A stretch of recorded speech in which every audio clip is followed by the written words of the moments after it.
Here we are, main bedroom, 83 Glades number 3. We have a ceiling fan here that is not controlled with pull strings like the others in the in this unit.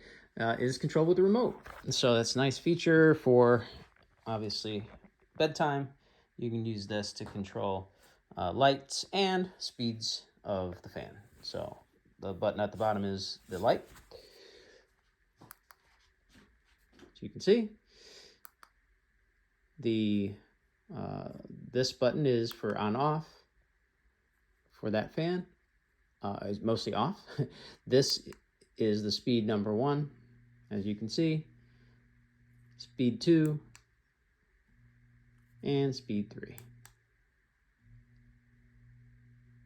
When you're done, this button is off. And of course, the lights.